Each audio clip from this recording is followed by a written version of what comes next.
bienvenue dans cette nouvelle vidéo. Nous sommes très heureux de vous retrouver pour parler évidemment des secrets de Dumbledore parce que ça y est, nous y sommes enfin. Il reste moins de 2 semaines avant que les premières séances des secrets de Dumbledore débarquent sur nos écrans et le moins que l'on puisse dire c'est que c'est un événement qu'on attend quand même maintenant depuis longtemps puisque ça fait plus de 4 ans. Alors d'ailleurs pour beaucoup d'entre vous et nous aussi, on va découvrir ce volet avec un petit peu d'avance puisque vous savez qu'un certain nombre d'avant-premières vont avoir lieu dans tous les cinémas de France et de Navarre, donc renseignez-vous auprès de vos cinémas, certains font les avant-premières le mardi, d'autres dimanche prochain, donc du coup renseignez-vous, il y a même des marathons qui sont organisés, comme c'est le cas par exemple au Grand Rex à Paris, donc voilà, regardez un petit peu comment ça se passe pour vous et ça va être intéressant éventuellement de pouvoir confronter nos avis. Alors, on est très heureux de vous retrouver aujourd'hui pour une vidéo qui va être un petit peu différente de d'habitude, puisqu'on va parler en fait des objectifs des secrets de Dumbledore. Alors, pourquoi aujourd'hui on a décidé de vous faire une vidéo principalement sur les objectifs sans traiter finalement de toute la campagne promotionnelle, des nouvelles images, etc.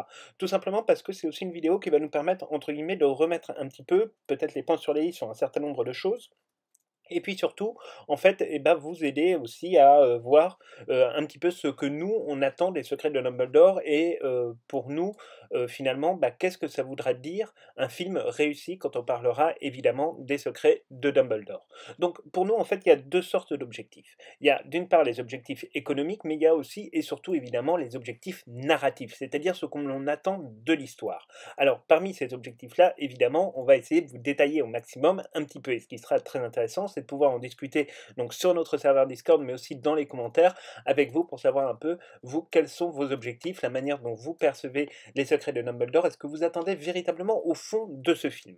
Alors, on va évidemment commencer par les objectifs narratifs, et peut-être le premier pour nous, ça va être la question de la vérité sur l'identité de Croyance Belbos. Vous le savez, la fin des Crimes de Grindelwald a laissé évidemment tous les spectateurs, entre guillemets, assis sur leur fauteuil, en mode « mais qu'est-ce qui se passe ?» Évidemment, on attend de ce film de savoir un petit peu quelle va être la réalité et la vérité de la filiation ou non à la famille Dumbledore concernant Croyance Belbos. Alors, de plus en plus de rumeurs, on vous en avait fait état sur notre chaîne il y a maintenant quelques mois, disent que effectivement il serait le fils d'Aberforth Dumbledore. Ça reste une des possibilités. Maintenant, après, évidemment, va falloir expliquer tout ça, regarder tout ça et donc se poser véritablement la question à la fois de l'identité, mais aussi de la manière dont finalement Croyance Belbos va s'inscrire dans ce processus narratif qui est celui des secrets de Dumbledore. Quelle va être son évolution? Est-ce que va y avoir d'ailleurs une évolution sur le personnage? Quel va être son avenir? Quelle va être son histoire? Qu'est-ce que ce personnage-là a encore à nous raconter? Alors il faut savoir que pour l'instant on n'a pas eu trop d'indiscrétions, notamment dans les interviews de la part de l'interprète de Croyance Belbos, Ezra Miller, dans la mesure où ce dernier a été encore une fois arrêté, mis en détention et puis libéré, mais se tape une plainte parce qu'il a toujours pas su se contrôler et qu'il a frappé des gens dans un bar alors qu'il était vraisemblablement sous l'effet de l'alcool. Très étrangement, personne n'en parle, alors que pour Johnny Depp, bref, on va pas revenir sur le sujet, mais vous aurez compris un petit peu là où on veut en venir. Le fait est qu'effectivement, on n'a pas eu beaucoup d'informations sur la manière dont l'interprète de Croyance Belbos percevait les secrets de Dumbledore, puisqu'il n'était tout simplement pas présent à l'avant-première des secrets de Dumbledore et qu'il n'a pas été interviewé par la presse depuis maintenant un petit moment. Alors évidemment, deuxième objectif narratif pour nous, c'est évidemment la découverte du passé d'Albus Dumbledore. Alors, il y a évidemment ça une véritable question, on va beaucoup plus approfondir sa relation avec Gellert Grindelwald, sa jeunesse, la manière dont il s'est construit, la manière dont son identité, entre guillemets, d'Albus Dumbledore, telle que nous le connaissions dans Harry Potter, bah, s'est construite également, parce que forcément on va assister à des événements tragiques de sa vie, à des histoires tragiques, on risque d'avoir un certain nombre de révélations, parce qu'au final, si Albus Dumbledore est véritablement au centre de tous les sujets dans Harry Potter, bah, ça reste finalement un personnage très méconnu et qu'on apprend en fait à découvrir seulement avec Harry Potter et les reliques de la mort, notamment avec tout ce qu'a pu écrire Rita Skeeter dans Vie et mensonges d'Albus Dumbledore, mais comme vous le savez, ce qu'a écrit Rita Skeeter ne comporte pas nécessairement toute la vérité, et parfois beaucoup d'informations sont mensongères ou carrément grossières. Donc pour le coup, c'est vrai que Albus Dumbledore, ça reste un personnage finalement qui est quand même très méconnu.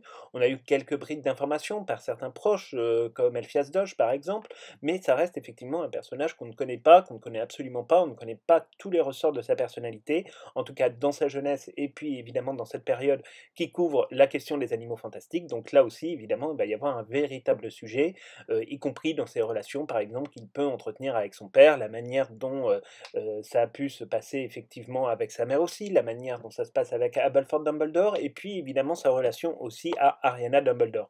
Ça fait finalement beaucoup de sujets qui vont devoir être abordés. Là-dessus, évidemment, on va attendre évidemment de découvrir les secrets de Dumbledore. Le titre, évidemment, nous invite en fait à cette introspection autour à la fois d'Albus Dumbledore, mais aussi autour plus largement de la famille Dumbledore, qui reste là aussi franchement un mystère, notamment sur les relations qu'il peut avoir avec son frère et qui se sont détériorées, on le sait, à un point où fut une époque ils ne se parlaient pas. Là, ça n'a pas l'air d'être le cas dans les secrets de Dumbledore, il y a l'air d'avoir des échanges, mais des échanges qui ont l'air quand même difficiles et on va dire assez denses, donc du coup il va falloir évidemment se poser tout un tas de questions là-dessus.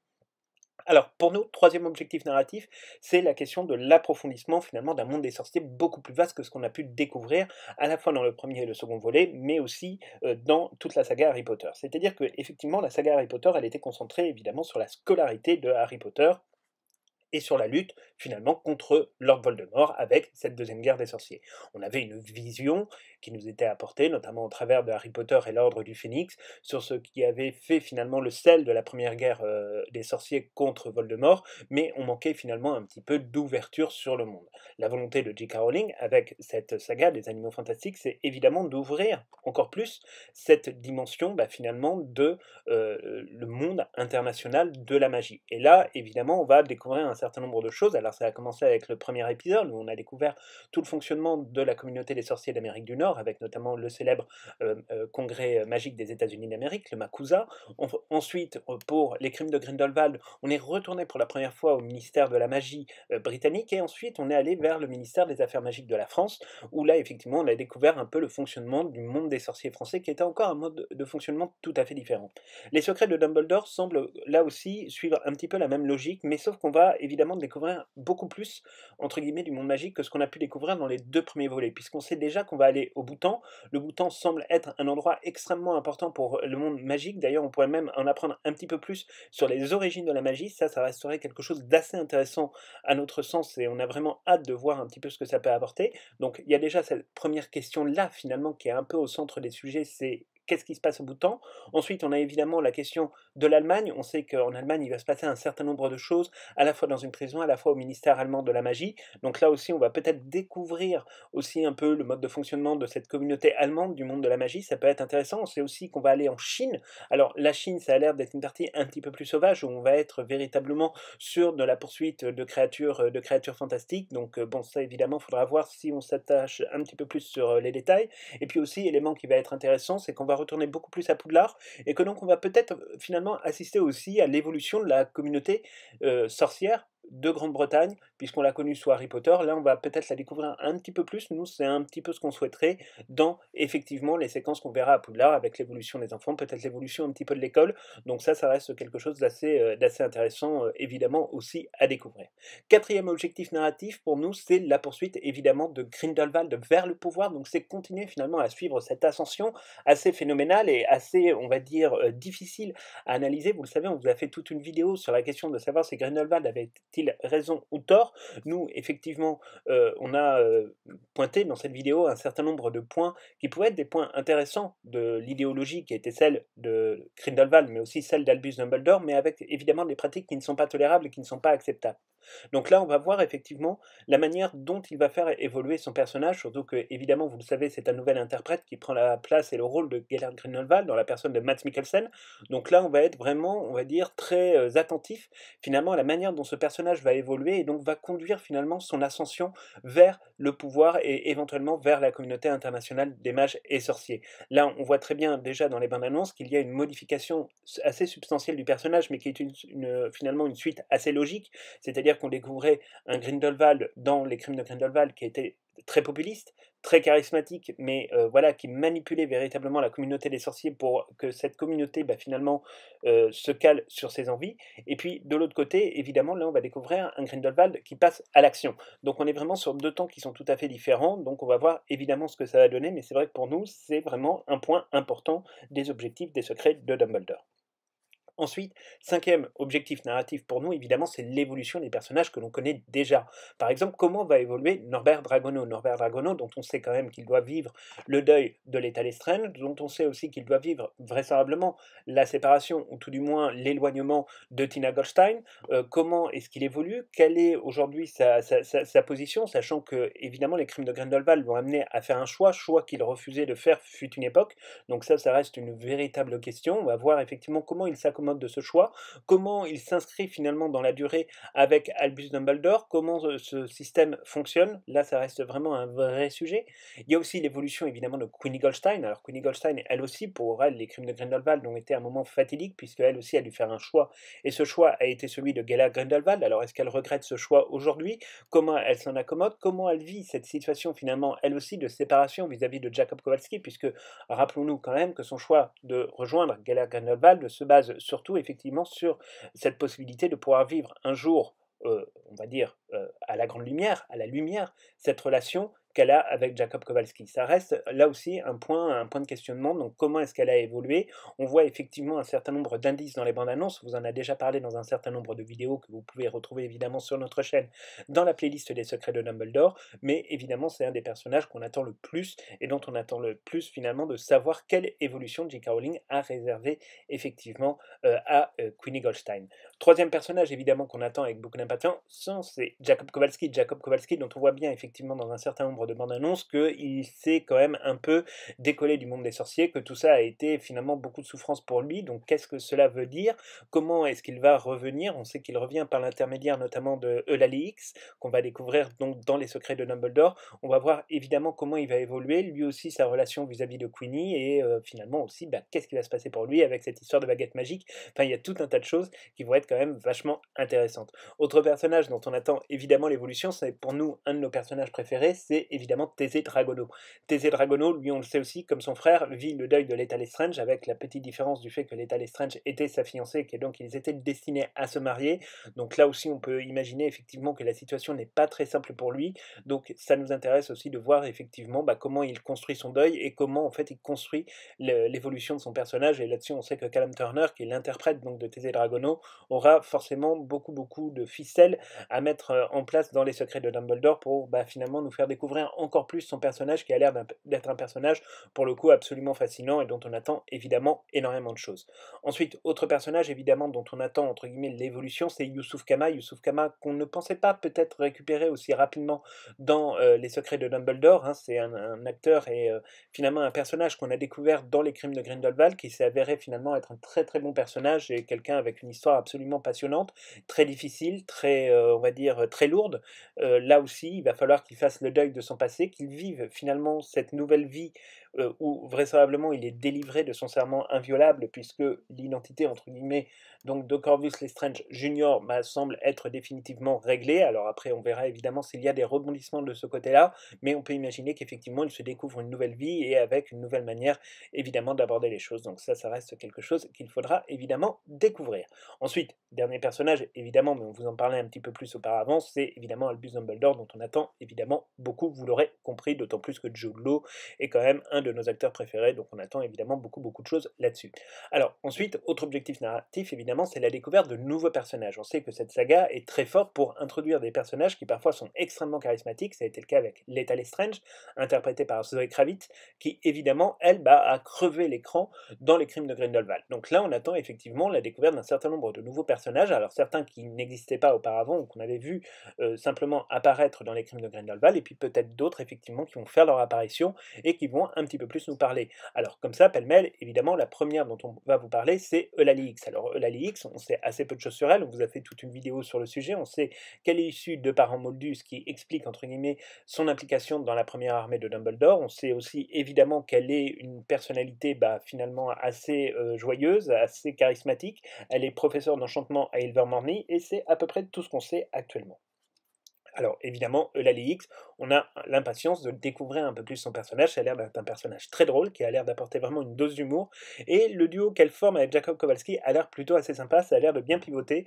Donc on va voir évidemment ce que ça peut donner. Autre personnage évidemment qu'on a envie de découvrir, c'est Bounty. Alors Bounty, c'est un personnage là aussi qu'on a la surprise de découvrir, alors avec un nouveau look par rapport au crime de Grindelwald. Donc c'est un personnage qui va prendre beaucoup plus d'importance que ce n'était le cas finalement dans le second volet. On va voir un petit peu ce qu'elle va apporter à cette histoire, mais elle a l'air d'apporter effectivement une contribution plus que certaine, et donc là aussi c'est quand même quelque chose qu'on a vraiment impatience de voir à l'écran. Enfin, un autre personnage évidemment qui nous intéresse aussi, c'est Vinda Rosier. Vinda Rosier que l'on découvrait un petit peu dans Les Crimes de Grindelwald et qui là semble aussi, elle, prendre beaucoup plus de place entre guillemets dans l'aventure et notamment dans les proches de Gellert Grindelwald. Ça a l'air un petit peu, on va prendre une comparaison un petit peu grossière, mais la Bellatrix Lestrange de Grindelwald. Donc on va essayer de voir un petit peu comment ce personnage, interprété par Poppy Corbett-Weck, va évoluer. Nous, en tout cas, ça nous intéresse.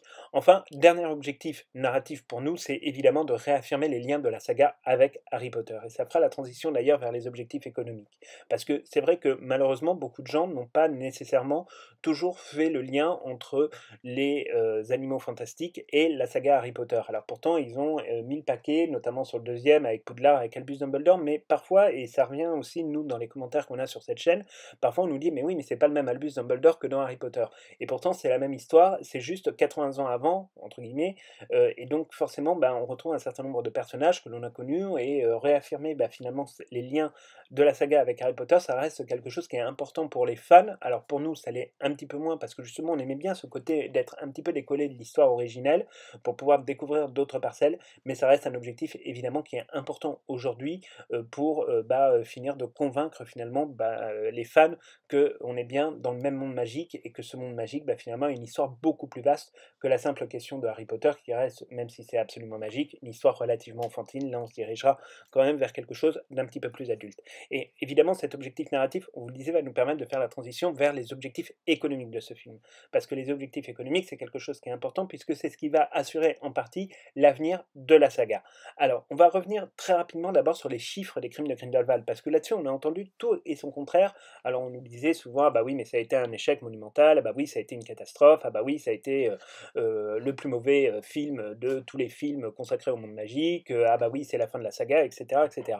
Bon, on va se parler honnêtement, on l'avait déjà fait dans un certain nombre de vidéos, mais avec l'approche des secrets de Dumbledore, peut-être que cette vidéo aura un petit peu plus d'audience que certaines autres. Les chiffres des crimes de Grindelwald n'étaient absolument pas mauvais. Certes, il s'agissait d'une contre-performance économique. Contre-performance économique qui pouvait s'expliquer par un certain nombre de choses. Déjà, il y avait la polémique autour de la présence dans le film de Johnny Depp en pleine vague MeToo, où on savait que beaucoup de fans avaient fait des pétitions pour que Johnny Depp ne soit pas présent dans le film, et il y avait eu beaucoup de manifestations, notamment au moment des avant-premières, que ce soit à Paris ou que ce soit à Londres. Ça avait été vraiment une problématique dans la communication et dans la promotion des crimes de Grindelwald. Ensuite, il y avait eu Ezra Miller, l'interprète de Croyance Belbos, qui déjà avait fait des siennes en allant frapper une femme en Islande dans un bar alors qu'il était en train de tourner pour pour un autre film de la Warner Bros. Enfin bref, ça posait quand même un certain nombre de questions là-dessus. Et puis évidemment, il y avait aussi le contexte un peu plus global où il y avait déjà eu beaucoup de blockbusters qui étaient sortis dans cette période de Noël, puisque le film était sorti au mois de novembre, donc c'est vraiment la période de Noël au niveau du cinéma. Il y avait beaucoup de concurrence et donc ça n'a pas forcément été le succès escompté pour Les Crimes de Grindelwald. Cependant, ça a quand même vachement bien fonctionné puisque ce film a fait 655 millions de dollars au box-office pour un budget qui avoisinait entre guillemets les 175 millions de dollars et avec une campagne de promotion qui a été évaluée par un certain nombre de journaux britanniques aux alentours de 80 à 100 millions de dollars. Donc on va dire que le résultat est quand même nettement positif et que le film a été très largement rentabilisé. D'autant plus que il ne faut pas percevoir les films du Wizarding World comme des films tout à fait normaux. Par exemple, on peut prendre un film comme Avengers. Avengers dépasse par exemple le milliard. Pour Endgame, on a même dépassé presque les 2 milliards. Mais sur la saga Avengers, les revenus ne se font que sur le film et les diffusions, et évidemment ensuite les ventes de Blu-ray et de DVD, mais qui ne rapportent entre guillemets pas grand-chose. Mais au niveau du merchandising, il y a très peu de choses. Ce qui fait que, évidemment, les revenus du film ne sont pas, entre guillemets, augmentés par le merchandising derrière. On reste vraiment sur de l'exploitation pure et simple de l'œuvre. Pour les films concernant le monde magique et Harry Potter, c'est très différent. Parce que derrière, on a toute une entreprise de merchandising, c'est un peu comme pour Star Wars, où effectivement, on va avoir les résultats de l'exploitation, en salle, donc ça c'est 655 millions de dollars. On va avoir les diffusions et la vente de Blu-ray et de DVD, ça reste des chiffres qu'on ne connaît pas exactement. Et puis ensuite, il va y avoir tout le merchandising, et le merchandising, évidemment, ça rapporte très très gros à la Warner Bros. Surtout quand on a une franchise aussi riche en merchandising, avec des baguettes, avec des objets collector, avec des vêtements, etc., des t-shirts, des mugs, et tout ce qui s'ensuit. Et des livres, etc., etc., etc. Donc là, ces chiffres aussi, ils sont entre guillemets confidentiels. Enfin, pas si confidentiels que ça. En fait, pour les actionnaires, il y avait un document qui était très intéressant. Dans le rapport annuel donc, de 2019, on estime en fait que le merchandising concernant les crimes de Grindelwald a représenté à peu près entre 400 et 500 millions de recettes supplémentaires pour la Warner Bros.